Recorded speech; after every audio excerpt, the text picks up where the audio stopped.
Green Bay, Wisconsin. On this snow-swept field, the Cleveland Browns will meet the Green Bay Packers for football's World Championship. The ground crew clears the field, but Cleveland owner Art Modell knows that the elements will be a factor. Following an early Green Bay touchdown, the Browns receive the kickoff. Charlie Scales returns the ball toward midfield.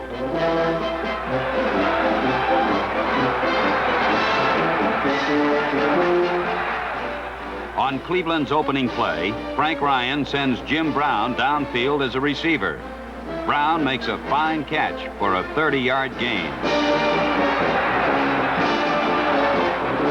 The Browns are on the Green Bay 17. Operating behind a solid wall of blockers, Frank Ryan sets up to throw. Flanker Gary Collins fakes to the inside, then breaks for the sideline. Ryan hits him with a perfect pass, and the Browns have scored. The point after touchdown fails, however, and Cleveland trails by 1. The Browns regain possession. Ryan throws to Paul Warfield on a hitch pattern, and Paul is dragged down at the Packer 25. Finding his receivers covered, Ryan sets out around end. The slippery turf proves his undoing, and the Brown drive stalls. But Lou Groza kicks a 24-yard field goal, and Cleveland leads 9-7. In the second period, Gary Collins demonstrates why he is considered one of the finest punters in the NFL. His coffin corner kick goes out on the Packer 4. Deep in his own territory, Bart Starr gambles with a pass. The gamble ends in disaster for Green Bay when Walter Beach intercepts. Jim Brown collects Ryan's toss and rolls for a 14-yard gain.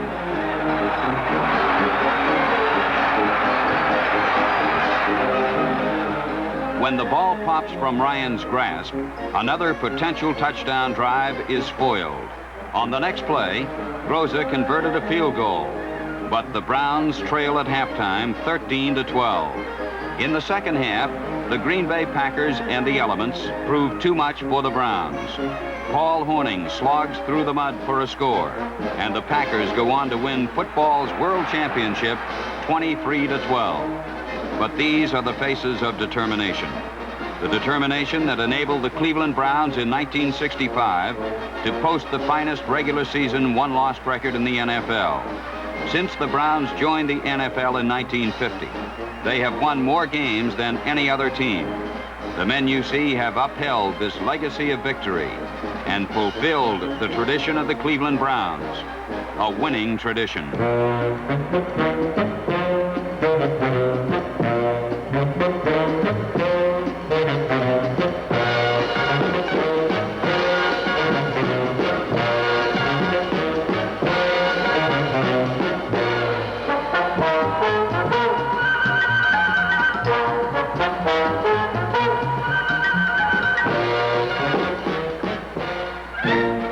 This is Jim Brown, the most devastating ball carrier in the history of football. In his 9 years in the NFL, he has gained more yards and scored more touchdowns than anyone else. Every yard he gains sets a record. There are defensive men in the league who have dedicated themselves, their souls and their bodies, to a holy war against Jimmy Brown. None of them has yet won the crusade. In 1965, Brown led the NFL in rushing for the 8th time. Here is Brown at his battering best, driving headlong into a knot of tacklers, breaking free, then sliding to the outside for a big gain. He has the speed to go the distance and the raw power to drag tacklers for extra yards. This close-up view provides graphic evidence of Brown's power as he peels off one pursuer, then drags others with him en route to a 15-yard gain.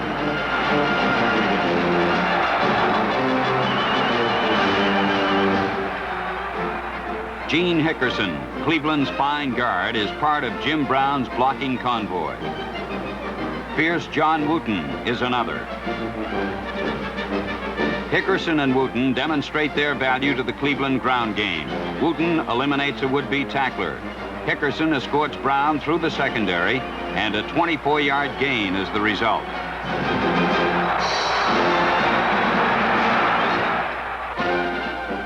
Number 74 is Dick Modzelewski, the driving force behind the Cleveland defense, a defense composed of men who glory in the bruising body contact of their trade. Against the New York Giants, Mo fights away from a double-team block, then leads a beefy stampede to trample the quarterback. Walter Johnson, number 71, has the elusive Fran Tarkenton in his grasp. Mo rolls up to apply the finishing touch. Jim Kanicki joins Modzelewski in this double-barreled assault on a Redskin runner.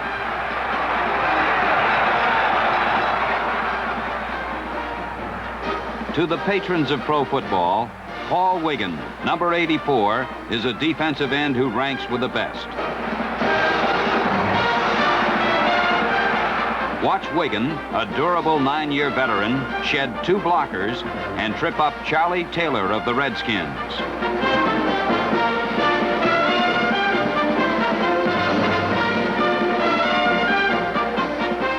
Bill Glass is a man truly dedicated to violence. Bill Nelson of the Steelers is just one of many NFL quarterbacks who know and fear the driving rush of Bill Glass. An expert at decoding enemy strategy, Glass drifts into the flat when Sonny Jurgensen drops back to pass. Bill is at the right place at the right time to intercept for the Browns. The Cleveland defensive line is reinforced by alert linebackers. Corner linebacker Jim Houston discards one blocker, then charges past another to down the ball carrier. As a rule, the Browns do not play a blitzing game, but when they do blitz, as Houston does here, it is usually effective. The name is Galen Fiss, Cleveland's captain and right linebacker. A chance for a long gain by the Cowboys is ruined when Fiss single-handedly destroys the interference. Without his blockers, the runner is easy prey for the pursuing defenders. Fiss lends a helping hand to the secondary against New York when he drops off the line and shortcuts Earl Morrall's pass. Number 50 is Vince Costello, the third member of Cleveland's fine linebacking brigade. Vince is big enough to stop the run, and as you can see, quick enough to react well against the pass.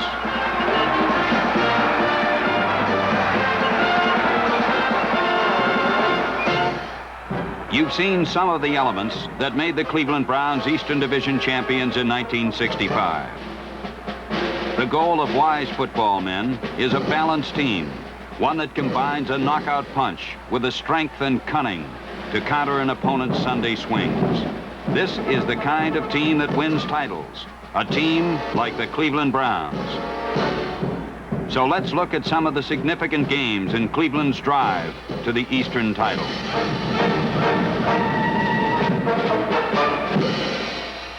It wasn't until the third game of the season that the Brown juggernaut started to gel. Trailing the Eagles by 3 points in the final period, Cleveland gains possession of the ball when Timmy Brown fumbles a punt.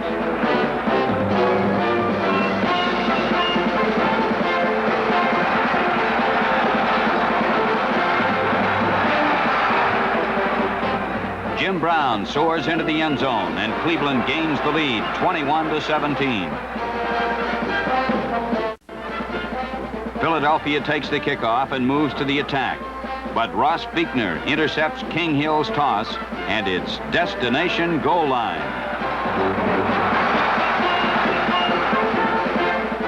Hill goes to the air again. It's the right place, but the wrong man. Larry Benz intercepts, and the Browns go on to score their third touchdown in this final quarter to beat the Eagles 35-17. This early season comeback victory gave the Browns a momentum they never lost. A pelting rainstorm puts a damper on Cleveland's only night game of the season. The weather doesn't bother the Pittsburgh Steelers, though. Rookie Roy Jefferson takes a punt and winds through the Browns for 67 yards.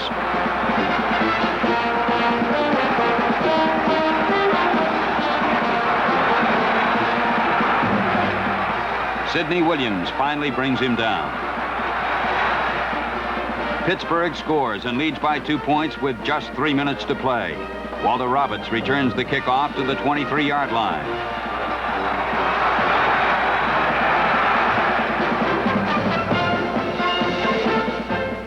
Because of the shortage of time, Ryan knows he must throw, and he does, to Leroy Kelly, who gallops down the sideline for 22 yards. Ryan fades to pass again. His receivers are covered, and he's forced to run. He gains 6 yards, and the Browns cross midfield. Time is of the essence as Ryan tosses to Kelly. The nimble halfback picks his way to the Steeler 18-yard line, then steps out of bounds to stop the clock. 44 seconds remain as Ryan steps back to throw. Collins is open over the middle. It's a touchdown for Gary and a thrilling come-from-behind victory for the Cleveland Browns.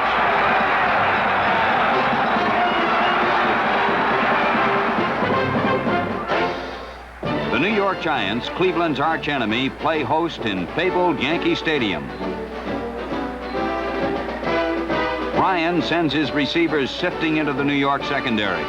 Walter Roberts on a flag pattern gains a step on Dick Lynch, and 1 step is all he needs.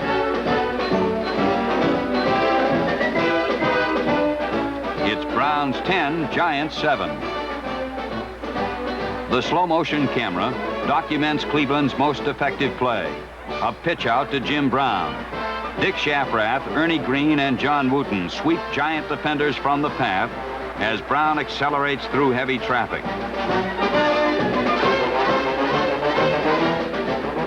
A last-ditch effort by Henry Carr prevents Brown from going all the way.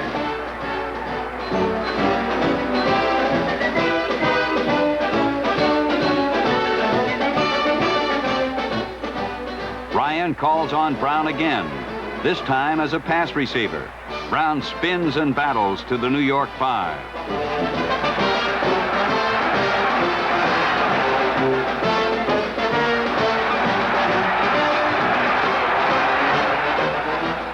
Watch number 27, Walt Roberts, on the upper left corner of the screen.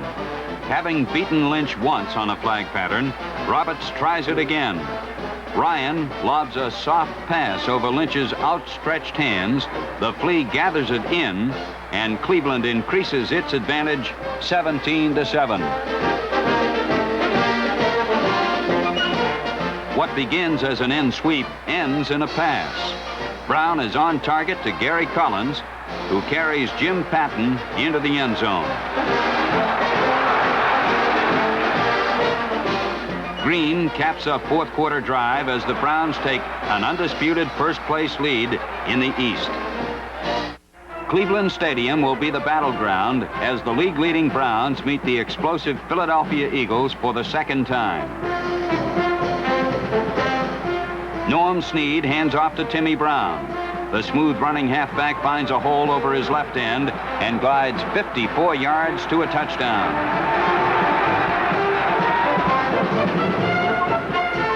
Sam Baker kicks off for Philadelphia.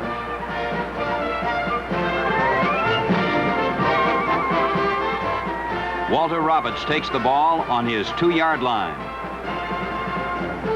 Threads his way through the first wave of tacklers. Then turns on the afterburner and speeds 88 yards to the Eagle 10.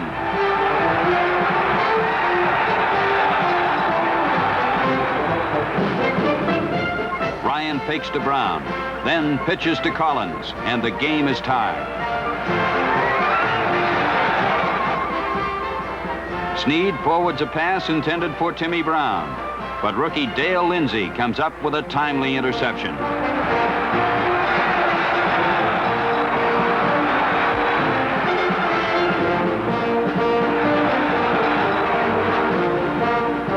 The second quarter opens as quarterback Ryan turns ball carrier. The good doctor picks up 16 yards, and Cleveland has a first down. Ryan sends Brown over the middle. The pass is good. Jim fakes by the last defender, then lopes in for an easy touchdown that puts Cleveland in command, 21-17 at halftime. The Eagles open play in the third period with a touchdown.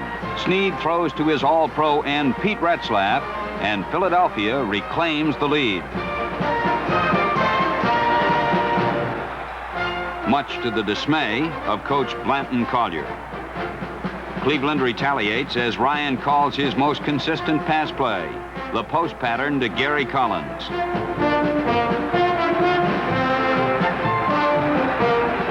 Now it's Cleveland's most consistent running play. An end sweep by Jim Brown, who steps off good yardage. Brown dives over from the 1, and Cleveland takes over the lead, 31-27. In the final period, Cleveland is forced to punt from its own 15-yard line. George Tarasovic barely misses the ball, but roughs kicker Gary Collins. The penalty gives the Browns a first down, and they maintain possession.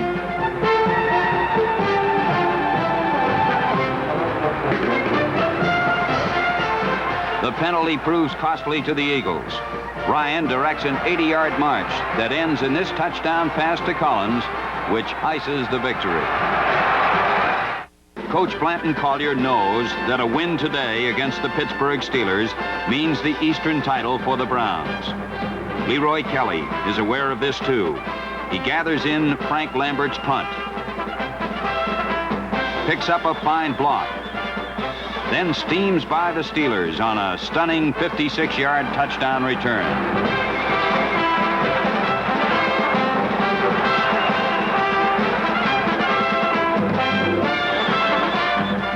Football's finest fullback shows the almost incredible speed which animates his 230 pounds.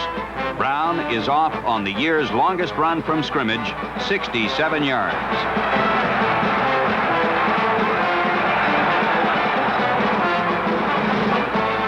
Jim pops through a narrow hole to score for the Browns, who now lead by 2 touchdowns. A Pittsburgh offensive is crushed when Dick Modzelewski smears Bill Nelson for a big loss. The Browns regain possession, and the slow-motion camera details the precise teamwork of the Ryan to Collins post pattern. Ryan's pass floats over the outstretched hands of Jim Bradshaw and into the waiting arms of Collins. The play carries to the 2-yard line. From there, Jim Brown crashes in for the touchdown. Later in the third period, Brown gets the call again. A phalanx of blockers pave the way, and Jim glides in for another score.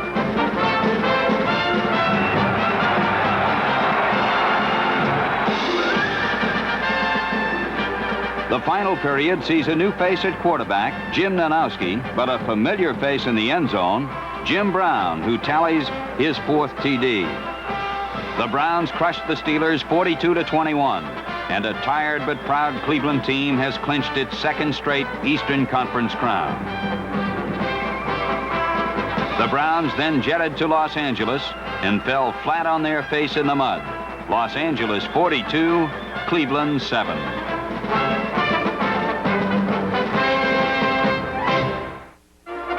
Seeking to avenge an early season loss to the Cardinals, the Browns are geared for an all-out effort in the season's finale. Cleveland opens play in the first period as Ryan pitches out to Brown. Jim leaves a scattered trail of Cardinals as he winds out a 33-yard gain.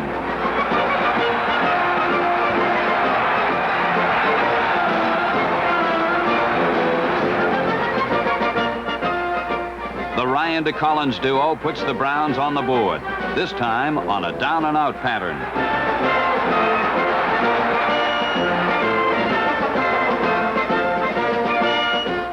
In second period action, a Buddy Humphrey pass ricochets off Bobby Joe Conrad. Jim Houston snatches the stray ball and travels 23 yards before big Ernie McMillan lowers the boom.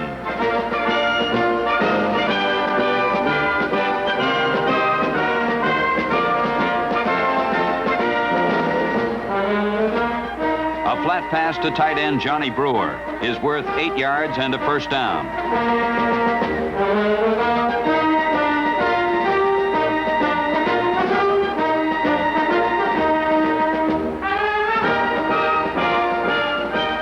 Ryan finds Collins open over the middle for another 8-yard advance.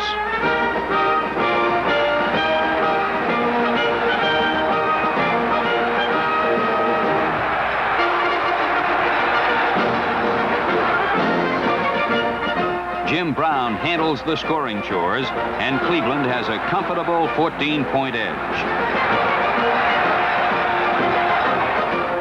The Browns are threatening again, but Ryan's pass intended for Brewer is picked off by Larry Wilson. The shifty Cardinal safety outraces one Brown, then sidesteps Ryan's desperate lunge. It's 95 yards and a touchdown, the longest interception return in 1965.